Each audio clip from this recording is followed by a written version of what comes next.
नदी के रास्ते अपने देश जा रहे 19 नेपाली युवक पकड़े। युवकों को पुलिस ने राशन देकर वापस काशीपुर भेजा। और लॉकडाउन के कारण उत्तराखंड नहीं आ सकी बारात।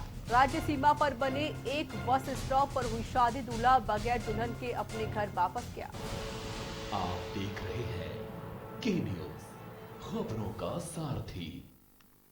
खबरों की शुरुआत करते हैं। जनपद चमोली के सभी सरकारी कार्यालयों में शासकीय कार्य शुरू हो गया है। कोरोना संक्रमण के चलते आवश्यक सेवाओं को छोड़कर पूर्व में अन्य सभी कार्यालयों को बंद कर दिया गया था। जिला मजिस्ट्रेट स्वाति एस भदौरिया के आदेशों पर 50% कार्मिकों के साथ जिले के सभी कार्यालयों को सुबह 10 बजे से लेकर शाम 4 बजे तक खोला गया और साथ ही सभी विभागों और कार्यालयों को सैनिटाइज किया गया।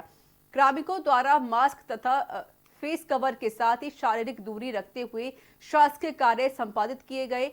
जिलाधिकारी के निर्देशानुसार स्वास्थ्य विभाग की मेडिकल टीम ने जिला मुख्यालय गोपेश्वर में डीएम कार्यालय, पुलिस अधीक्षक कार्यालय, जज कोर्ट, विकास भवन, वन विभाग, जल निगम, जल संस्थान, सूचना पुस्तकालय, लोक निर्माण विभाग आदि दफ्तरों में जाकर सभी अधिकारियों एवं कार्मिकों की थर्मल स्क्रीनिंग की गई।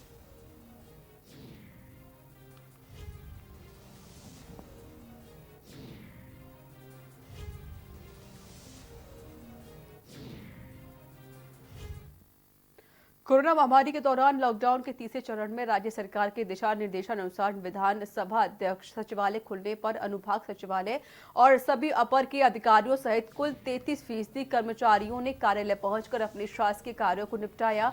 इस दौरान विधानसभा अध्यक्ष प्रेमचंद्र अग्रवाल ने भी कार्यालय पहुंचकर शासकीय कार्यों को निपटाया।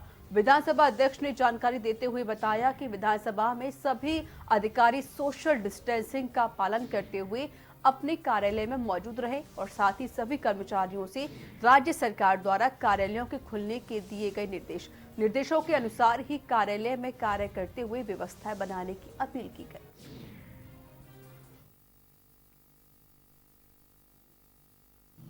देखिए, जिस प्रकार से लॉकडाउन का तीसरा चरण शुरू हुआ है और पिछले दिनों विधानसभा पूरी तरह से बंद थी, तो जाहिर सी बात है कि हमारे बहुत से काम पेंडिंग पड़ रहे हैं और विधानसभा के तमाम काम को कैसे हम लोग संचालित करें, इसके लिए मन में भाव तो था, लेकिन मैं सरकार का आभार व्यक्त कर रहा हूँ। उन्होंने एक निर्णय लिया कि हम लोग शाम को 10 बजे तक अपना विधानसभा को खोल सकते हैं और उससे हमारा काम जो है थोड़ा संचालित करने में हमें आसानी हो रही है। और लगता है कि मेरे तमाम अधिकारी जो अपेक्षित है वो सब आज यहाँ उपस्थित भी हैं और उम्मीद कर रहा हूँ कि इसी प्रकार से हमारा जो अधिकारियों का आना जाना रहेगा। कोरोना महामारी के चलते जहां उत्तराखंड में कोरोना के मामले लगातार बढ़ते जा रहे हैं, तो वहीं अब देहरादून की बात करें तो देहरादून को ऑरेंज जोन घोषित किया गया है। इसके बाद से सरकारी कार्यालय और कुछ जरूरी सामान की दुकानों को खोलने की छूट मिली है, जिसके चलते राजधानी देहरादून का नगर निगम भी खोला गया और काफी चहल पहल नगर निगम में देखने को मिली। वहीं मेयर सुनील उनियाल गामा ने बताया कि नगर निगम को खोला गया है, कुछ कार्य शुरू किए गए हैं, सोशल डिस्टेंसिंग का पूरा ख्याल रखा गया है और साथ ही कर्मचारियों को आदेश जारी किए गए हैं कि अधिक से अधिक कार्य अपने घरों से करें। नगर निगम में लिमिटेड कर्मचारी ही आएंगे।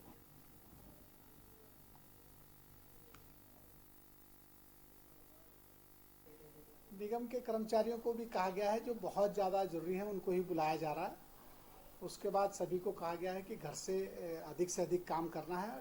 निगम तो खुल गया है, लेकिन अभी जो पब्लिक के लिए जो है, आम आदमी के लिए जो है, अभी उसकी छूट नहीं है। जब उसकी छूट हो जाएगी, लेकिन नगर निगम जो है सोशल डिस्टेंस का पालन करते हुए आगे की व्यवस्थाएं उस हिसाब से नगर निगम अपने आप को तैयार कर रहा है। कृषि मंत्री सुबोध उनियाल ने विधानसभा स्थित कार्यालय में अधिकारियों संग बैठक की। इस बैठक में राज्य में हुई ओलावृष्टि और भारी बारिश से कृषि और उद्यान में होने वाले नुकसान के आकलन पर चर्चा की गई। बैठक में जानकारी दी गई कि ओलावृष्टि और बारिश में कृषि और उद्यान में लगभग 26 करोड़ 34 लाख का नुकसान हुआ है। इस संबंध में सभी जनपदीय कृषि एवं उद्यान अधिकारियों को निर्देश दिए गए हैं कि वह ओलावृष्टि और बारिश से होने वाले नुकसान की जानकारी संबंधित एसडीएम के माध्यम से मंडी को सूचित भेजें, जिसके अतिरिक्त फूल व्यवसायी एवं उत्पादकों को होने वाले नुकसान का भी आकलन किया जा रहा है और नुकसान की भरपाई के लिए भारत सरकार को पत्र लिखा जाएगा।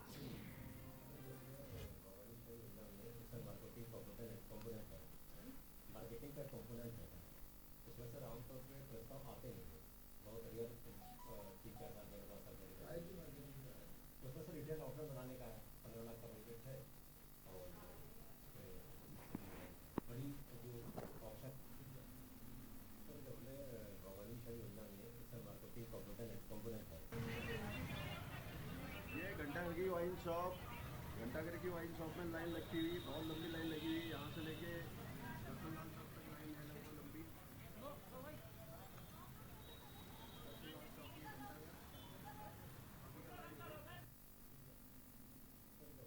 तो कृषि मंत्री सुबोध उनियाल ने बैठक की, जहां पर जिस वजह से कि ओलावृष्टि और बारिश के चलते जिन किसानों का नुकसान हुआ है उसको लेकर किस तरीके से भरपाई की जाए और कैसे किसानों की मदद की जाए, इसके लिए कृषि मंत्री सुबोध उनियाल ने बैठक की और वहीं पर केंद्र सरकार को पत्र लिखकर कहा है कि जो नुकसान हुआ है किसानों का उसकी भरपाई कैसे की जाए।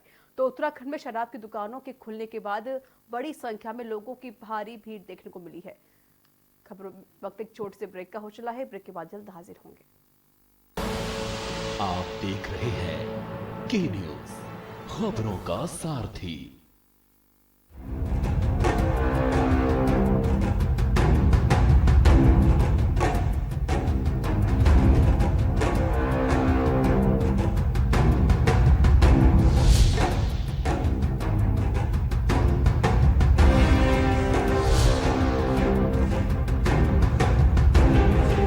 खुदी को आजमाया है तो ये अंदाज आया है, खुदी को आजमाया है तो ये अंदाज आया है।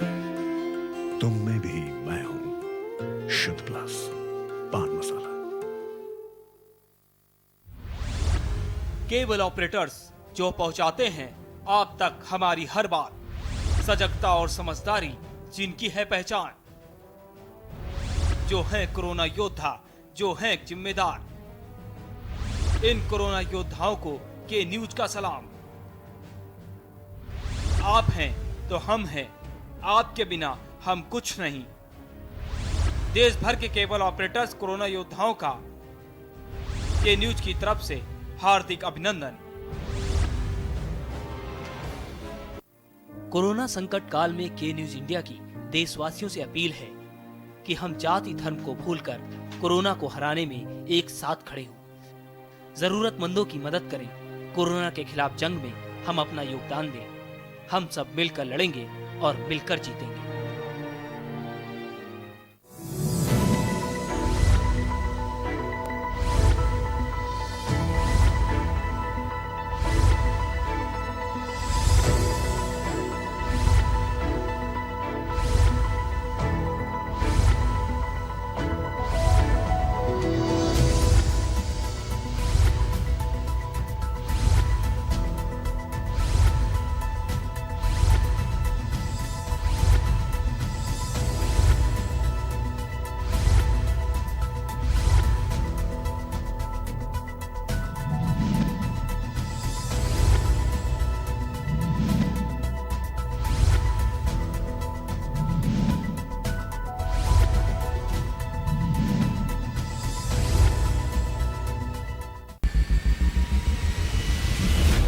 कोरोना संकट के पल पल की अपडेट आप तक पहुंचा रहे हैं 100 कोरोना योद्धा।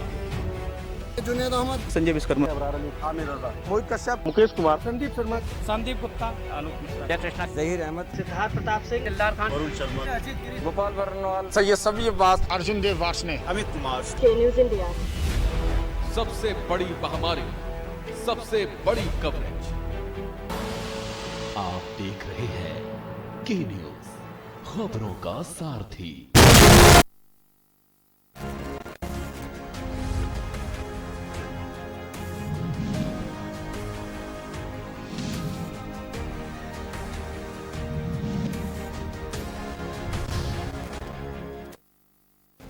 ब्रेक के बाद स्वागत है। खबरों में आगे बढ़ते हैं। उत्तराखंड में शराब की दुकानों के खुलने के बाद बड़ी संख्या में लोगों की भारी भीड़ देखने को मिली। सुबह से ही लोग शराब की खरीदारी के लिए लाइन में लगे हुए नजर आए और जिस पर विधानसभा अध्यक्ष प्रेमचंद अग्रवाल का कहना है कि ऐसे में कोरोना का संक्रमण बढ़ रहा है और सरकार को राजस्व से ज्यादा जनता की सेहत का ख्याल रखना जरूरी है।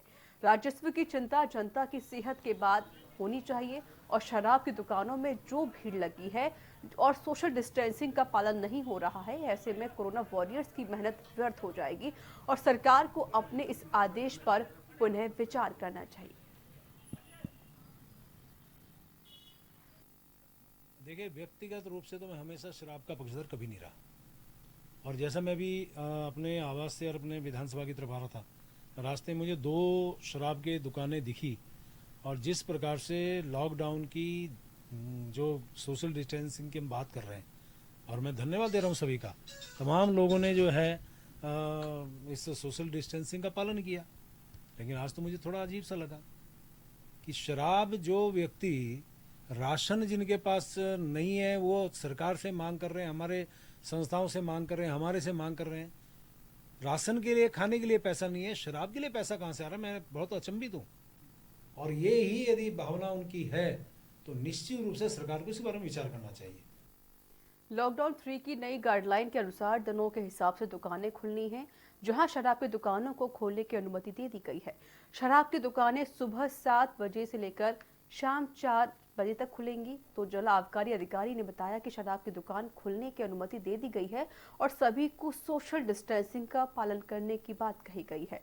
और साथ ही देहरादून के कुल 97 में से विदेशी शराब की दुकान 54 और 19 देशी शराब की दुकान खुल चुकी हैं और 21 शराब की दुकान अभी खुलनी बाकी है।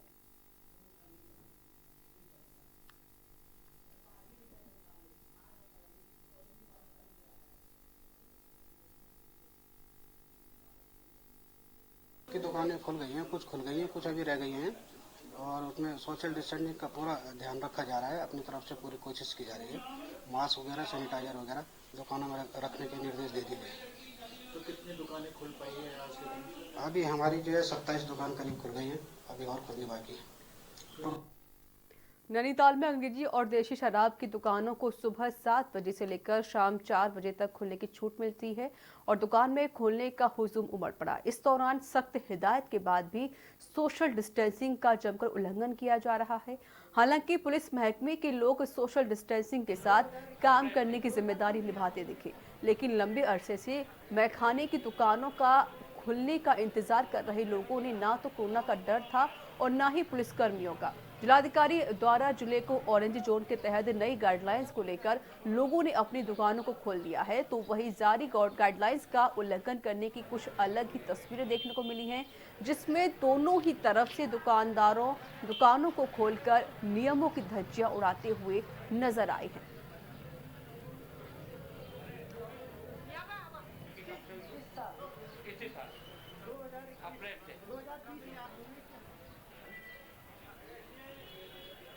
क्लियर रूप से इन लोगों को निर्देशित किया गया है कि अपनी दुकानों के आगे कम से कम और घेरे बनाएंगे, जिसमें घेरे में खड़े होकर लोग सामान खरीदेंगे, गोल घेरे। उसके अलावा जो है कि मिनिमम कम से कम 5 फीट की दूरी निर्धारित की गई है। जितने भी लोग आ रहे हैं सामान खरीदेंगे मार्केट में, चाहे शराब की दुकान हो चाहे मार्केट हो, वो बिना मास्क के मिलते हैं तो 500 रुपये का मिनिमम जो है पुलिस एक्ट के तहत चालान किया जाएगा। अगर यदि कोई दुकानदार बिना मास्क वाले को सामान देते हुए पाया गया तो कम से कम 5,000 रुपये का चालान उनका पुलिस एक्ट के तहत किया जाएगा। उत्तराखंड सरकार के आदेश के बाद उधम सिंह नगर जिले में भी शराब की दुकानें खुली। जिला मुख्यालय रुद्रपुर के ट्रांजिट कैंप क्षेत्र में शराब की दुकान खोली गई तो शराब लेने वाले लोगों का जमावड़ा लग गया। शराब की दुकान में पहले तो पुलिस के वेंटिलेटर्स द्वारा सोशल डिस्टेंसिंग का पालन कराने का प्रयास किया गया, लेकिन इसके बाद भी जब सोशल डिस्टेंसिंग का पालन नहीं हुआ तो ट्रांजिट कैंप थाना अध्यक्ष पुलिस बल के साथ मौके पर पहुंचे और पुलिस ने लाठियां फटकार कर भीड़ को भगाया और सोशल डिस्टेंसिंग का पालन कराने की बात कही और शराब की बिक्री के आदेश के बाद दुकानदारों को दिए गए। इस दौरान बिना मास्क पहने शराब लेने आए लोगों का पुलिस द्वारा चालान भी किया गया।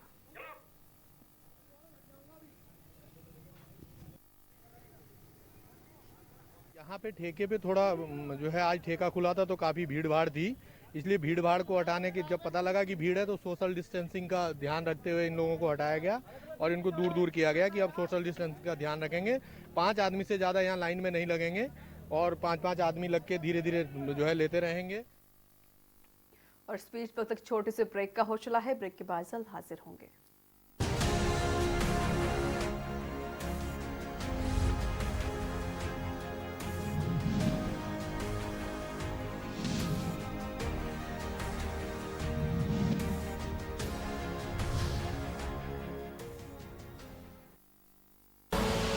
आप देख रहे हैं के न्यूज, खबरों का सारथी।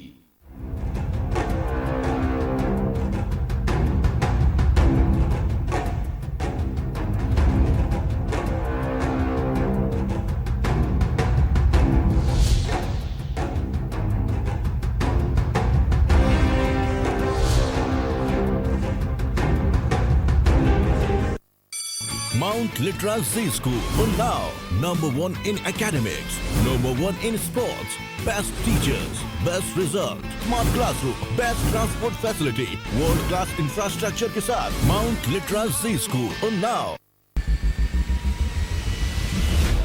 कोरोना संकट के पल पल की अपडेट आप तक पहुंचा रहे हैं 100 कोरोना योद्धा। जुनेद अहमद, संजय विश्वकर्मा, आमिर रजा, मोहित कश्यप, मुकेश कुमार, संदीप शर्मा, संदीप गुप्ता, आलोक मिश्रा, कृष्णा, जहीर अहमद, सिद्धार्थ प्रताप सिंह, दिलदार खान, वरुण शर्मा, गोपाल वर्णवाल, सैयद सभी अब्बास, अर्जुन देव वार्ष्णे, अमित कुमार। न्यूज़ इंडिया, सबसे बड़ी महामारी, सबसे बड़ी कवरेज। आप देख रहे हैं के न्यूज, खबरों का सारथी।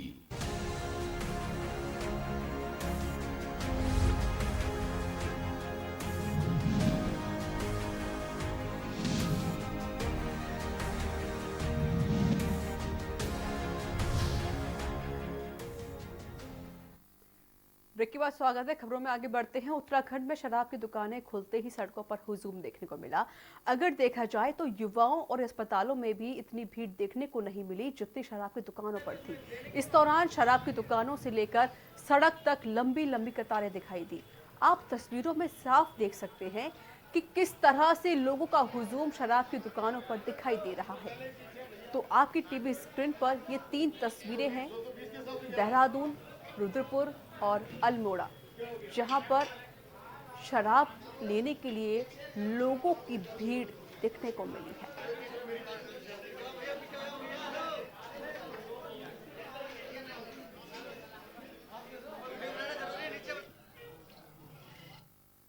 लॉकडाउन में मिली ढील के बाद कर्णप्रयाग में भी बाजार में कुछ भीड़ देखने को मिली है।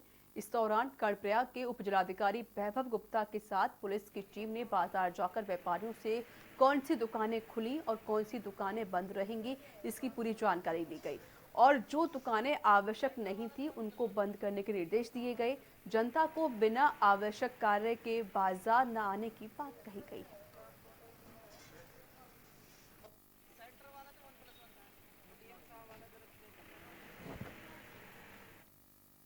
लॉकडाउन 3rd फेज को लेकर जिला उधम सिंह नगर के जिलाधिकारी द्वारा जिले को ग्रीन जोन के तहत नई गाइडलाइंस को लेकर लोगों ने अपनी दुकानों को खोल दिया है और वहीं जारी गाइडलाइंस का उल्लंघन करते हुए क्षेत्र की कुछ तस्वीरें देखने को मिली हैं, जिसमें दोनों ही तरफ से दुकानदारों ने दुकानों को खोलकर नियमों की धज्जियां उड़ाई हैं।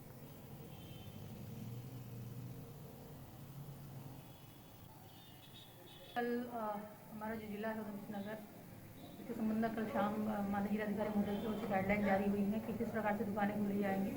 तो उसको लेकर ये निर्धारित किया गया था कि ऑड और इवन नंबर जो डेज हैं, हमारे जो डेट्स हैं, उसके अनुसार दुकानें खोली जाएंगी और एक दिन जो है वो रोड के बाईं साइड की दुकानें खुलेंगी, दूसरे दिन रोड के दाईं साइड की दुकानें खुलेंगी। तो उसी को लेकर क्योंकि अभी 11 बजे हमने मीटिंग बुला रखी है, व्यापार मंडल के कुछ सदस्यों को उसमें बुलाया हुआ है और उस पर चर्चा की जानी है कि किस प्रकार से आगे प्लान होगा। और अभी जैसा कि मिल रहा है सूचना कि कुछ लोगों के द्वारा बिना जानकारी के ही या बिना उसके ही अब दुकानें खोल दी जा रही है, तो उसको लेकर भी अभी बंद कराई गई दुकानें और जो ऑड इवन का हमारा जो नंबर सिस्टम किया गया उसी के अनुरूप कल से दुकानें खोली जाएंगी। लॉकडाउन के 3rd फेज में यहाँ उधम सिंह नगर को जहाँ कुमाऊं कमिश्नर ने रियायतें दी हैं, तो वहीं सीमांत क्षेत्र खटीमा की अगर बात करें तो नियमों की धज्जियाँ साफ उड़ती देखी जा रही हैं। लॉकडाउन को अगर बात करें तो वहीं प्रशासन ने कह रखा है कि एक साइड से 1 बाई 1 दुकानें खुलेंगी, लेकिन यहाँ साफ तौर पे देखा जा सकता है कि लॉकडाउन के किस तरीके से धज्जियां उड़ाई जा रही हैं और भीड़ उमड़ पड़ी है यहाँ पर। और किसी जो दुकानें खुली हैं आज वो बगैर सैनिटाइजर की दुकान खोल दी गई हैं और प्रशासन यहाँ मुख्य दर्शक बना पड़ा है। वहीं प्रशासन की अगर बात करें, प्रशासन का साफ तौर पर कहना है कि इसको लेकर मीटिंग बुलाई है और जल्द ही इसको कोई फैसला लिया जाएगा। अब देखने वाली बात ये होती है कि कहीं ऐसी भीड़ में कोई कोरोना संक्रमित तो नहीं आ पहुंचा है। सुरेंद्र कुमार गुप्ता, के news India, Khatima. Corona virus संक्रमण को देखते हुए देश भर में लॉकडाउन जारी है, जिसके चलते लॉकडाउन का तीसरा चरण भी शुरू हो चुका है, जिसमें कैटेगरी के हिसाब से आए जिलों में केंद्रीय गाइडलाइंस के अनुसार कई तरह के कामों की भी अनुमति दे दी गई है। तो वहीं क्रमानुसार बाजारों की दुकानों को भी खोलने के आदेश दिए गए हैं। इसी क्रम में विकासनगर में भी लंबे समय के बाद दुकानों को खोला गया।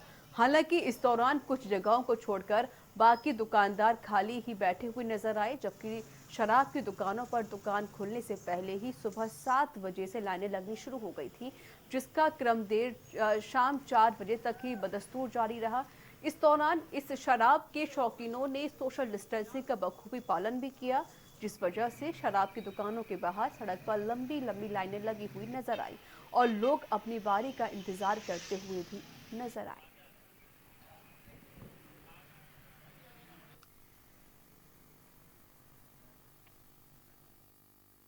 लॉकडाउन के चलते मंगलौर जिले में अभी भी बहुत से लोगों को परेशानियों का सामना करना पड़ रहा है। वहीं बात करें उत्तराखंड के प्रवेश द्वार गुरुकुल नारसन की, तो बॉर्डर पर अब अन्य प्रदेशों से आने वाले लोगों को अब मेडिकल परीक्षण कर उत्तराखंड में प्रवेश देने का काम शुरू हो चुका है।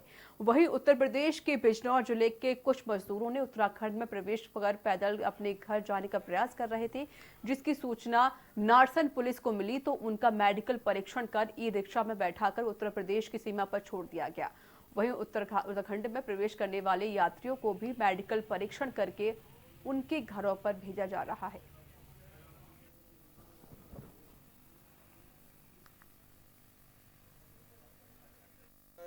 हमारे जो सिपाही लगाए थे हमने साइड रास्तों पे, उन रास्तों से पैदल ग्रामीण लोग आए थे ये, तो इनके द्वारा सूचना दी गई तो मैं डॉक्टर साहब को टीम को लेके मैं यहाँ पर आया हूँ। इनकी स्क्रीनिंग कर रहे हैं और उसके बाद इनको होम क्वारंटाइन कराया जाएगा। खबरों में आगे बढ़ते हैं। खबर हरिद्वार से है, जहां पर महामारी के दौर में मोंगला स्थित ठाकुर इलम सिंह सरस्वती शिशु विद्यालय मंदिर में पिछले 37 दिनों से अपने परिवारों से दूर लॉकडाउन के दौरान रह रहे सभी गरीब वर्ग के लोगों के लिए भोजन की व्यवस्था की जा रही है। राष्ट्रीय स्वयंसेवक संघ की ऋषि दयानंद शाखा बोंगला सेवा विभाग के माध्यम और समाज के सहयोग से आसपास के क्षेत्र में रह रहे असहाय, असमर्थ और वंचित वर्ग के लोगों के लिए भोजन वितरण किया जा रहा है। शाखा द्वारा भोजन वितरण की शुरुआत 600 पैकेट से हुई थी, जो निरंतर बढ़ते हुए 1000 पैकेट तक पहुंच गई है। और इसी क्रम में संकल्प का यह नतीजा रहा कि पिछले 37 दिनों में सभी स्वयंसेवकों द्वारा 70,000 से अधिक लोगों तक भोजन भिजवाया गया है और साथ ही 280 परिवारों में सूखा राशन भी दिया गया है। इस कार्य को अपने दिशा निर्देश से संचालित करने वाले जिला सेवा प्रमुख वीर प्रताप ने संकल्प लिया है कि यह भोजन वितरण व्यवस्था तब तक चलेगी जब तक लॉकडाउन के बाद भी स्थिति सामान्य नहीं हो जाती।